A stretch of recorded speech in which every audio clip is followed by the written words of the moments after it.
Exam 30 में आप सभी का स्वागत है। अपनी इस श्रृंखला में हम कवर कर रहे हैं उत्तर प्रदेश के महत्वपूर्ण करंट अफेयर्स को, जो हाल ही में आपके एग्जाम्स जो होने वाले हैं उनमें महत्वपूर्ण साबित होंगे। इससे पहले हम पार्ट 1 में उत्तर प्रदेश के महत्वपूर्ण करंट अफेयर्स को एमसीक्यूज के माध्यम से कवर कर चुके हैं और उससे संबंधित महत्वपूर्ण फैक्टर को भी कवर किया था। उसी श्रृंखला को आगे बढ़ाते हैं, तो आइए शुरू करते हैं। पहला क्वेश्चन आपको दिया है, 18 दिसंबर 2021 को प्रधानमंत्री नरेंद्र मोदी ने उत्तर प्रदेश के किस जनपद में गंगा एक्सप्रेसवे परियोजना की आधारशिला रखी है? आपके ऑप्शन में है मथुरा, सहारनपुर, शाहजहांपुर या प्रयागराज। इसका राइट आंसर होगा ऑप्शन सी। ऑप्शन सी कौन सा? Option C, Shahjahanpur. क्लियर? इसके बारे में देख लेते हैं। गंगा एक्सप्रेसवे की कुल लंबाई की अगर बात करें तो ये 594 किलोमीटर लंबा है। राइट।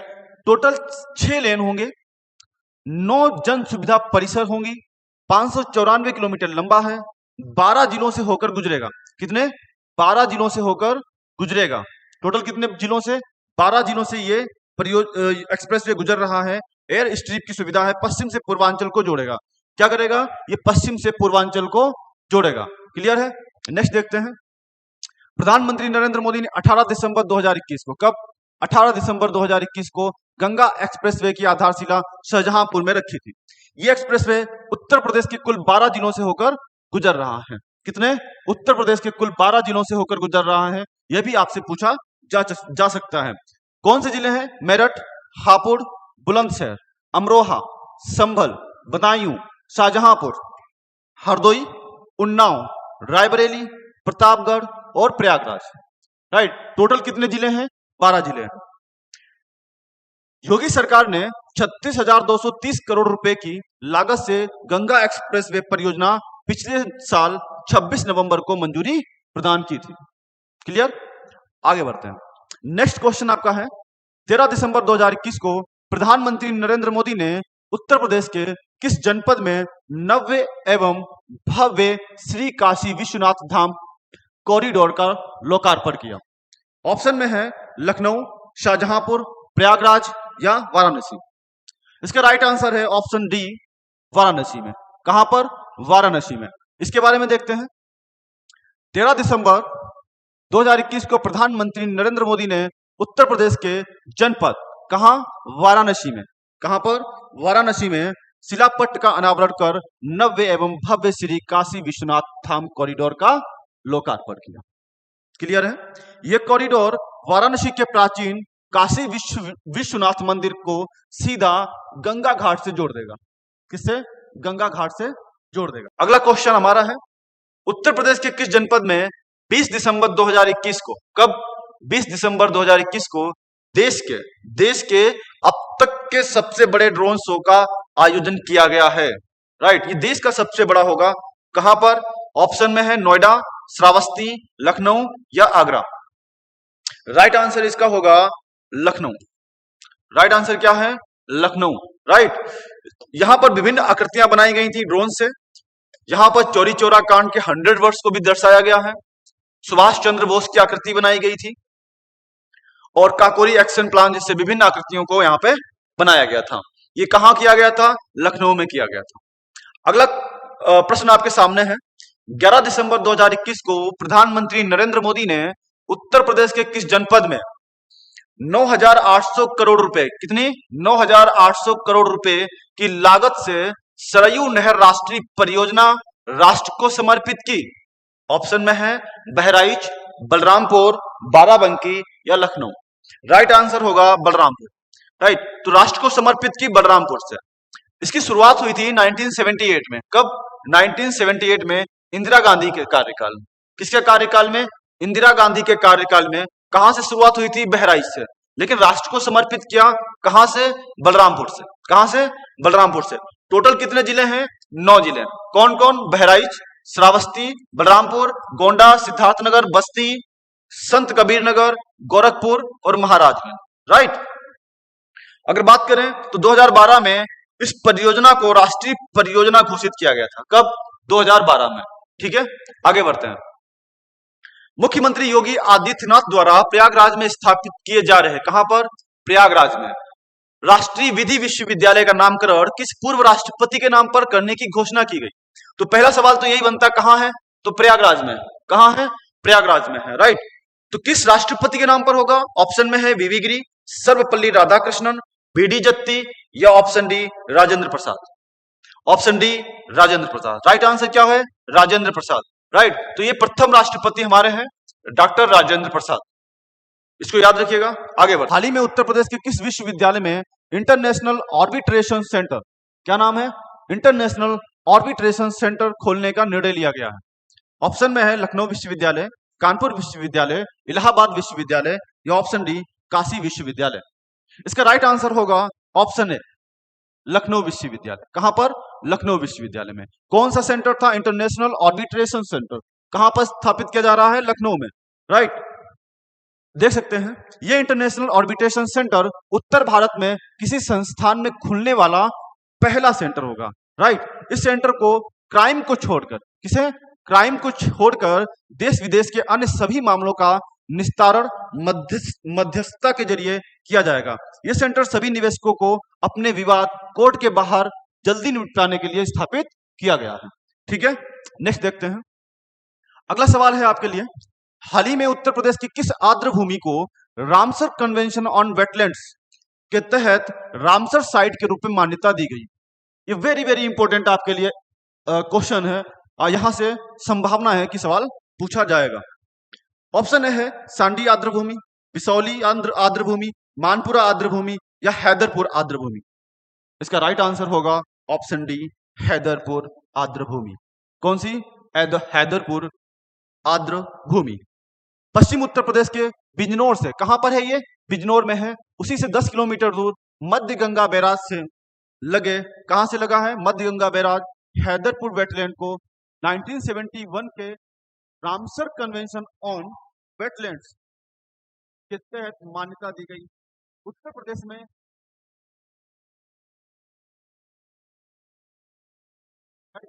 वेरी वेरी इंपॉर्टेंट है, याद रखिएगा। तो उत्तर प्रदेश में टोटल वेटलैंड या आर्द्र भूमि कितनी है? 9 है। हाल ही में किससे दिया गया दर्जा? हैदरपुर। कहां है? बिजनौर में। कहां है? बिजनौर में। एक बात और याद रखिएगा, रामसर कन्वेंशन ऑन वेटलैंड्स 1971 में किया गया था। कब? 1971 में किया गया था, राइट। और डेट क्या थी? 2 फरवरी। कौन सी डेट थी? 2 फरवरी। इसी 2 फरवरी को हम आर्द्र भूमि दिवस के रूप में भी मनाते हैं। तो आर्द्र भूमि दिवस कब मनाते हैं? 2 फरवरी को। आप यहां पे देख सकते हैं, गंगा नदी है, यमुना नदी है, यहीं पर आपका पाया जाता है हैदरपुर वेट। तो इसी से संबंधित कुछ अन्य महत्वपूर्ण को भी हम यहां पे देख लेते हैं। अगर आपसे पूछता है कि भारत में टोटल आर्द्र भूमि कितनी है, तो भारत में टोटल कितनी है? 49। यूपी में कितनी थी? 9। कितनी थी? 9, राइट। अगर हम देखें कि पहली बार आर्द्र भूमि दिवस कब मनाया गया, वर्ल्ड वेटलैंड डे कब मनाया गया, तो 2 फरवरी 1997 में मनाया गया था। कब? 2 फरवरी 1997 में मनाया गया था। क्योंकि अंतरराष्ट्रीय जो आपका वेटलैंड सम्मेलन हुआ था वो 2 फरवरी 1971 में हुआ था। कब हुआ था? 1971 में हुआ था, राइट। 2022 की थीम क्या है? महत्वपूर्ण है आपके लिए, wetlands action for people and nature. क्या नाम है? Wetlands action for people and nature. आर्द्र भूमि होती क्या है? आर्द्र भूमि एक दलदली क्षेत्र होता है। क्या होता है? एक दलदली क्षेत्र होता है, लेकिन इसकी गहराई 6 मीटर से अधिक नहीं होनी चाहिए। कितने? 6 मीटर से अधिक नहीं होना चाहिए। अगर हमने जो बात की थी हैदरपुर की, तो हैदरपुर वेटलैंड आप यहां पे देख सकते हैं, बिजनौर में है। कहां पर था? गंगा नदी के बगल में, राइट। ये वाली नदी कौन सी है? यमुना है। कौन सी? यमुना है। आगे बढ़ते हैं। अगला प्रश्न दिया हुआ है, हाल ही में उत्तर प्रदेश के किस जनपद में हॉट एयर बैलून कार्यक्रम का आयोजन किया गया? आपके ऑप्शन में है हमीरपुर, मिर्जापुर, वाराणसी या गोरखपुर। इसका सही आंसर होगा आपका ऑप्शन सी वाराणसी। कहां पर? वाराणसी में हॉट एयर बैलून कार्यक्रम का आयोजन किया गया है। आप देख सकते हैं, इन्हें कहते हैं हॉट एयर बैलून्स, राइट। तो कहां हुआ है ये? वाराणसी में। अगला आगे बढ़ते हैं। हाल ही में फॉर्चून इंडिया द्वारा जारी भारत की 50 सबसे शक्तिशाली महिलाओं की सूची में प्रथम स्थान पर कौन है? बहुत महत्वपूर्ण सवाल है आपके लिए। पहला ऑप्शन दिया है निर्मला सीतारमन, दूसरा ऑप्शन में है किरण मजूमदार शॉ, और सी नीता अंबानी, और लास्ट ऑप्शन है लीना नायर। कौन? लीना नायर। इस सूची में प्रथम स्थान जिसको प्राप्त हुआ है वो है ऑप्शन ए निर्मला सीतारमन। कौन? निर्मला सीतारमन। और देख लेते हैं तो टॉप पर कौन है? निर्मला सीतारमन। सेकंड पर कौन है? नीता अंबानी। थर्ड पर सौम्या स्वामीनाथन। कौन? सौम्या स्वामीनाथन। बाकी आप देख सकते हैं यहां पे दिया हुआ है, राइट। तो थर्ड ही हमें याद रखना है, ज्यादातर फर्स्ट या सेकंड के बारे में पूछा जाता है। अगला सवाल आपके सामने है, 8 दिसंबर 2021 को 17 करोड़ से अधिक कोविड वैक्सीन की खुराक देने वाला देश का पहला राज्य कौन बना है? ऑप्शन में है महाराष्ट्र, गुजरात, उत्तर प्रदेश या केरल। राइट आंसर है उत्तर प्रदेश। कौन? Uttar Pradesh. Option C, right, option C. Next प्रश्न है आपके लिए, हाल ही में Akhil Bharatiya prize money Indira marathon का 36वां संस्करण कहां आयोजित किया गया है? राइट, किसका? Akhil Bharatiya prize money Indira marathon का 36वां संस्करण का आयोजन कहां हुआ है? ऑप्शन में है बदायूं, अलीगढ़, आगरा या प्रयागराज। इसका राइट आंसर होगा ऑप्शन डी, प्रयागराज। जो मैराथन में टॉप करेगा वही राज करेगा, जो मैराथन में टॉप करेगा वही राज करेगा। तो मैराथन में टॉप किया तो प्रयागराज। कहां पर? प्रयागराज में, राइट। याद रखिएगा ऐसे, आप देख सकते हैं यहां पर ये 36वां था, कहां हुआ है? प्रयागराज में, राइट। इंदिरा मैराथन की शुरुआत कब हुई थी? 1985 में, राइट। प्रधानमंत्री इंदिरा गांधी की याद में इसका प्रारंभ किया गया था। अगला प्रश्न आपके सामने है, केंद्रीय शिक्षा, कौशल और उद्यमिता विकास राज्य मंत्री कौन है? धर्मेंद्र प्रधान। धर्मेंद्र प्रधान ने उत्तर प्रदेश के किस जनपद में विशेष शिक्षा क्षेत्र बनाने की घोषणा की है? राइट आंसर है option B, option B, Gorakhpur. Yogi ji का संसदीय क्षेत्र गोरखपुर, राइट, याद रखिएगा। तो केंद्रीय शिक्षा मंत्री धर्मेंद्र प्रधान ने महाराणा प्रताप शिक्षा परिषद के 89वें संस्थापक सप्ताह समारोह के समापन कार्यक्रम को बतौर मुख्य अतिथि संबोधित करते हुए घोषणा की कि जल्द ही गोरखपुर एक विशेष शिक्षा क्षेत्र होगा। कौन? गोरखपुर। अगला प्रश्न आपके सामने है, उत्तर प्रदेश का पहला एयर पॉल्यूशन कंट्रोल टावर का उद्घाटन कहां किया गया है? उत्तर प्रदेश का पहला एयर पॉल्यूशन कंट्रोल टावर का उद्घाटन कहां किया गया है? ऑप्शन में है कानपुर, लखनऊ, प्रयागराज या नोएडा। इसका राइट आंसर होगा ऑप्शन डी, नोएडा। कहां पर? नोएडा में, राइट। उत्तर प्रदेश के पहले वायु प्रदूषण नियंत्रण टावर का उद्घाटन 17 नवंबर को केंद्रीय भारी उद्योग मंत्री डॉक्टर महेंद्र नाथ पांडे, किसने किया था? डॉक्टर महेंद्र नाथ पांडे ने किया था। कहां पर किया था? नोएडा में किया था, राइट। इसका निर्माण भारत में ही किया गया है। तो इस प्रकार का टावर होगा जो क्या करेगा? पॉल्यूशन को कंट्रोल से संबंधित विभिन्न चीजों का संचालन करेगा। अगला सवाल है, हाल ही में उत्तर प्रदेश के मुख्यमंत्री योगी आदित्यनाथ द्वारा उत्तर प्रदेश के किस जनपद में दूरदर्शन भू उपग्रह केंद्र का लोकार्पण किया है? किसने किया है? उत्तर प्रदेश के मुख्यमंत्री योगी आदित्यनाथ ने। ऑप्शन में है सीतापुर में, अंबेडकर नगर में, झांसी में या गोरखपुर में। राइट, इसका राइट आंसर होगा ऑप्शन डी, गोरखपुर में। कहां पर? गोरखपुर में, राइट। ऑप्शन क्या है इसका? डी। 3 दिसंबर 2021 को उत्तर प्रदेश के मुख्यमंत्री योगी आदित्यनाथ तथा केंद्रीय सूचना एवं प्रसारण मंत्री कौन थे? अनुराग सिंह ठाकुर ने जनपद गोरखपुर में दूरदर्शन भू उपग्रह केंद्र तथा इटावा, गदानिया जनपद लखीमपुर खीरी एवं नानपारा जनपद बहराइच में 10 किलोवाट FM रिले केंद्र का भी लोकार्पण किया है। किसका? FM रिले केंद्र का भी लोकार्पण किया गया था यहां पर। अगला प्रश्न है आपके सामने, उत्तर प्रदेश के किस श्रवण बाधित दिव्यांग कर्मचारी को हाल ही में सर्वश्रेष्ठ दिव्यांग कर्मचारी का पुरस्कार दिया गया है? ऑप्शन में है अजय कुमार, अमित कुमार, मनीष कुमार या गौरव कुमार। इसका राइट आंसर होगा ऑप्शन ए, अजय कुमार को। किसे दिया गया है? अजय कुमार को दिया गया है, राइट। तो 3 दिसंबर 2021 को अंतर्राष्ट्रीय दिव्यांग दिवस के अवसर पर राष्ट्रपति रामनाथ कोविंद ने, किसने दिया था? राष्ट्रपति रामनाथ कोविंद ने दिव्यांगजनों के कल्याण के उत्कृष्ट कार्यों के लिए छत्तीसगढ़ को किसको छत्तीसगढ़ को 3 राष्ट्रीय पुरस्कारों से भी सम्मानित किया है। तो इससे संबंधित एक महत्वपूर्ण फैक्ट ये भी है, तो इसको भी आप याद रखेंगे। आगे बढ़ते हैं। गोरखपुर के अंतर्राष्ट्रीय युवा पर्वतारोही, क्या नाम है उनका? नीतीश कुमार। क्या नाम है? नीतीश कुमार सिंह ने हाल ही में माउंट पितालसू, कौन सा माउंट है? माउंट पितालसू की चढ़ाई पूरी की। माउंट पितालसू किस राज्य में स्थित है?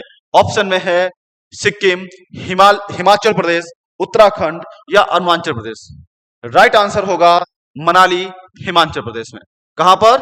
हिमाचल प्रदेश में, मनाली के पास में यह स्थित है माउंट पितालसू। कहां स्थित है? मनाली के पास में। याद रखिएगा इसको। इसकी ऊंचाई कितनी है? 14,000 फीट। कितनी? 14,000 फीट। याद रखिएगा। राइट, आगे बढ़ते हैं। उत्तर प्रदेश के किस शहर को स्वच्छ सर्वेक्षण पुरस्कार 2021 में सबसे स्वच्छ गंगा शहर का पुरस्कार प्रदान किया गया है? ऑप्शन में है प्रयागराज, वाराणसी, कानपुर या कन्नौज। वेरी वेरी इंपॉर्टेंट है, स्वच्छ सर्वेक्षण पुरस्कार 2021 में पूछ रहा है। राइट, तो इसका राइट आंसर होगा option B, Varanasi. Option B, Varanasi. Right, इसके बारे में कुछ चीजें देख लेते हैं।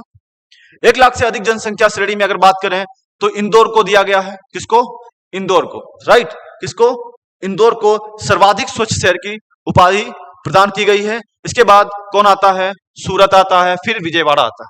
कौन आता है? विजयवाड़ा आता है। इंदौर को लगातार ये पांचवें वर्ष उपलब्धि प्राप्त हुई है। 1 लाख से कम की अगर बात करें तो यहां पर महाराष्ट्र का वीटा आता है। सर्वाधिक स्वच्छ छावनी की बात करें तो सर्वाधिक स्वच्छ छावनी अहमदाबाद की छावनी है। और फास्टेस्ट मूवर की अगर बात करें तो फास्टेस्ट मूवर श्रेणी में होशंगाबाद को प्रथम स्थान दिया गया है, मध्य प्रदेश का है। और सर्वश्रेष्ठ गंगा नहर वाराणसी है। कौन है? वाराणसी है। राइट, अगला प्रश्न आपके सामने है। हाल ही में मां शाकुंभरी विश्वविद्यालय का शिलान्यास अमित शाह द्वारा, किसके द्वारा? अमित शाह द्वारा उत्तर प्रदेश के किस जनपद में किया गया है? ऑप्शन में है सहारनपुर, गाजियाबाद, अमेठी या रायबरेली। इसका राइट आंसर होगा ऑप्शन ए, सहारनपुर। तो मां शाकुंभरी आप मेला भी देखते होंगे। राइट, उत्तर प्रदेश जब आप स्पेशल पढ़ते होंगे तो वहां पर भी आपको यह देखने को मिलता है। तो याद रखिएगा। इसके बारे में अगर बात करें तो अमित शाह ने किया था। कहां पर किया था? सहारनपुर में किया था। कौन सा था? मां शाकुंभरी विश्वविद्यालय। कौन सा विश्वविद्यालय था?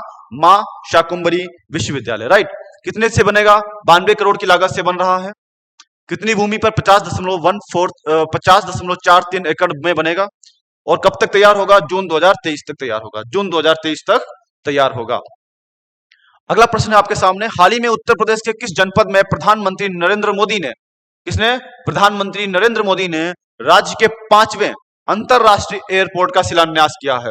ये राज्य का कौन सा होगा? 5वां होगा। इसका मतलब इससे पहले कितने थे? 4 थे। ऑप्शन में है संत कबीर नगर, दूसरा महाराजगंज, गौतम बुद्ध नगर या सिद्धार्थ नगर। इसका राइट आंसर होगा गौतम बुद्ध नगर, नोएडा। कहां? नोएडा या गौतम बुद्ध नगर। इसके बारे में देख लेते हैं। तो उत्तर प्रदेश के जेवर में, कहां पर? जेवर में नोएडा अंतरराष्ट्रीय हवाई अड्डे की आधारशिला रखी थी। किसने रखी थी? प्रधानमंत्री नरेंद्र मोदी ने। किसने? प्रधानमंत्री नरेंद्र मोदी ने उत्तर प्रदेश के जेवर में नोएडा अंतरराष्ट्रीय हवाई अड्डे की आधारशिला रखी। ये एशिया के सबसे बड़े हवाई अड्डों में से एक होगा। इस नए एयरपोर्ट के साथ ही उत्तर प्रदेश भारत में पांच अंतरराष्ट्रीय हवाई अड्डों वाला पहला राज्य भी बन गया है। राइट, तो 5 अंतरराष्ट्रीय हवाई अड्डे जिसके पास हैं वो एकमात्र उत्तर प्रदेश ऐसा है जो सबसे ज्यादा रखता है। तो सर्वाधिक किसके पास अंतरराष्ट्रीय हवाई अड्डे इस समय? उत्तर प्रदेश के हैं। कितने हैं? 5 हैं। राइट, अगला प्रश्न आपके सामने है। हाल ही में इलाहाबाद हाईकोर्ट के किस पूर्व न्यायाधीश के खिलाफ मेडिकल कॉलेज में प्रवेश के मामले में अभियोग चलाने की मंजूरी दी गई है? राइट, याद रखिएगा। ऑप्शन में है न्यायमूर्ति मनोज मिश्र, न्यायमूर्ति वी के बिरला, न्यायमूर्ति ए आर मसूदी या न्यायमूर्ति एस एन शुक्ला। इसका राइट आंसर होगा ऑप्शन डी। ऑप्शन डी, न्यायमूर्ति एस एन शुक्ला। कौन से? S N Shukla. तो इनको अभी इन पर चलाया गया अभियोग। क्या लगाया गया है? अभियोग। अगर हम अभियोग की बात करें तो न्यायाधीशों पे लगाया जाता है महाअभियोग। राइट, ये महाभियोग की प्रक्रिया के बारे में बात करें तो प्रक्रिया अनुच्छेद 61 में है। इसमें है अनुच्छेद 61 में है, लेकिन महाभियोग लगाने का जो आधार दिया गया है वो अनुच्छेद 56 में है। इसमें है आधार की बात करें तो आधार आर्टिकल 56 में है, और अगर हम प्रक्रिया की बात करें तो प्रक्रिया दी गई है 61 में। इसमें 61 में। तो महाभियोग की याद रखिएगा किस पे लगाया गया है? शुक्ला पर। हाल ही में उत्तर प्रदेश के किस जनपद में पृथ्वीराज चौहान के काल के प्राचीन सिक्के प्राप्त हुए हैं? ऑप्शन में है हमीरपुर, जालौन, मेरठ या बागपत। राइट, तो ऑप्शन में है डी, बागपत। राइट आंसर क्या है? बागपत। राइट, इसके बारे में देख ले तो बागपत जिले में पृथ्वीराज चौहान के क्या मिले हैं? सिक्के मिले हैं। किसके थे ये? चांदी के थे और सोने के। काहे के बने हैं? चांदी और सोने के। यहाँ पे कुछ सिक्के दिए गए हैं पृथ्वीराज चौहान के, आप देख सकते हो। राइट, पृथ्वीराज चौहान। अगला प्रश्न है, प्रधानमंत्री नरेंद्र मोदी ने 341 किलोमीटर, कितना?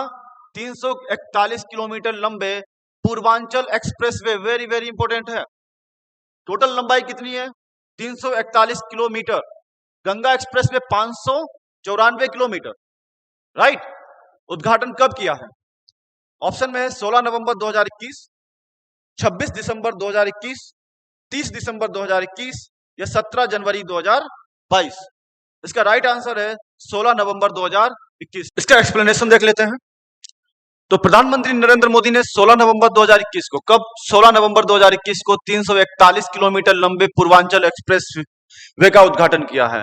राइट, तो कितना लंबाई इसकी कितनी है? 341 किलोमीटर है। वेरी वेरी इंपॉर्टेंट है, किसी भी एग्जाम में ये पूछ सकता है आपसे। प्रधानमंत्री मोदी ने यहाँ राज्य की राजधानी लखनऊ को गाजीपुर से जोड़ेगा। ये क्या, किसको जोड़ेगा? लखनऊ को गाजीपुर से जोड़ेगा। कितने लेन है? 6 लेन है। गंगा एक्सप्रेसवे भी 6 लेन है। राइट, उद्घाटन किया। इसका निर्माण 22,500 करोड़ रुपए की अनुमानित लागत से किया गया है। कितना लागत है? 22,500 करोड़ रुपए। प्रधानमंत्री मोदी इससे पहले एक्सप्रेसवे का उद्घाटन करने के लिए भारतीय वायुसेना के C-130 हरक्यूलिस विमान से पूर्वांचल एक्सप्रेसवे हवाई पट्टी पर उतरे थे। तो कौन सा हवाई यान था? उसका नाम था C-130 हरक्यूलिस। राइट, इसको भी याद रखिएगा। एक्सप्रेसवे पर 3.2 किलोमीटर लंबी हवाई पट्टी का भी निर्माण किया गया है। कितना? 3.2। टोटल कितने जिलों से होकर जा रहा है? 9 जिलों से। कितने? 9 जिलों से। इसको यहां पे भी देख लेते हैं। तो ये जा रहा है आपका पूर्वांचल एक्सप्रेसवे। कौन सा एक्सप्रेसवे है? पूर्वांचल एक्सप्रेसवे है। राइट, ये टोटल कितने जिलों से होकर जा रहा है? टोटल 9 जिलों से होकर जा रहा है। तो याद रखिएगा, इसको टोटल 9 जिलों से होकर गुजरता है। अगला प्रश्न आपके लिए है, उत्तर प्रदेश सरकार ने जमीन की धोखाधड़ी रोकने के लिए प्रत्येक जमीन के लिए कितने अंकों का यूनिक आईडी नंबर जारी करने का निर्णय लिया है? ऑप्शन में है 8 अंकों का, 12 अंकों का, 16 अंकों का या 18 अंकों का। इसका राइट आंसर होगा 16 अंकों का। कितने? 16 अंकों का यूनिक आईडी जारी किया है। 16 अंकों का, ऑप्शन सी राइट आंसर है। अब इसकी बात कर लेते हैं। तो राइट, तो इसमें धोखाधड़ी को रोकना है, भूमाफिया जो यहाँ पे हैं उनको भी रोकने से संबंधित कहीं ना कहीं प्रावधान किए गए हैं या उसकी व्यवस्था की गई है। टोटल कितने अंक होंगे? 16 अंक होंगे। राइट, पहले 1 से लेकर अगर हम 6 अंकों की बात करें तो ये जनगणना के आधार पर किया गया है। किसकी? गांव की जनगणना के आधार पर निर्धारित किए गए हैं। 7 से लेकर 10 तक भूखंड की गाटा संख्या और 11 से लेकर 14 तक जमीन के विभाजन का नंबर होगा। राइट, 15 से 16 नंबर की अगर बात करें तो ये भूमि की श्रेणी बताता है। किसकी? भूमि की श्रेणी बताता है, जिससे कृषि, आवासीय और व्यावसायिक भूमि चिन्हित की जा सके। राजस्व विभाग ने ग्रामीण क्षेत्रों को छोटे छोटे प्लाटों में क्या रखा है? बांट रखा है। छोटे छोटे प्लाटों में बांट रखा है। राइट, उनकी संख्या निर्धारित की गई है, इसे ही गाटा संख्या कहा जाता है। तो जो छोटे छोटे पार्ट है इनकी एक संख्या होती है, इन्हीं संख्याओं को क्या कहते हैं? गाटा संख्या कहते हैं। नेक्स्ट देखते हैं, और इस सीरीज का लास्ट क्वेश्चन आपके सामने है। उत्तर प्रदेश में किसान कल्याण मिशन कब शुरू किया गया? तो उत्तर प्रदेश में किसान कल्याण मिशन की शुरुआत कब हुई थी? ऑप्शन में है 1 दिसंबर 2021, 6 जनवरी 2021, 9 नवंबर 2021 या 26 अगस्त 2021। राइट आंसर इसका होगा ऑप्शन बी, 6 जनवरी 2021 को। तो 6 जनवरी 2021 को कौन सा मिशन शुरू किया था? किसान कल्याण मिशन की शुरुआत की गई थी। इनका मकसद किसानों की आय बढ़ाना है, राइट, नई तकनीकी को अपनाना है, सरकारी योजनाओं का लाभ उन तक पहुंचाना है। ये कार्यक्रम उत्तर प्रदेश के सभी 824 कितने 824 विकास खंडों में 6 जनवरी से लेकर 21 जनवरी तक चलेगा। इस मिशन के जरिए किसानों को नए कृषि कानूनों के प्रति जागरूक भी किया जाएगा। राइट, तो ये इस सीरीज का लास्ट क्वेश्चन था। आज के लिए इतना ही है। धन्यवाद, मिलते हैं अगली सीरीज में। चैनल को सब्सक्राइब करना मत भूलिएगा। Thank you very much.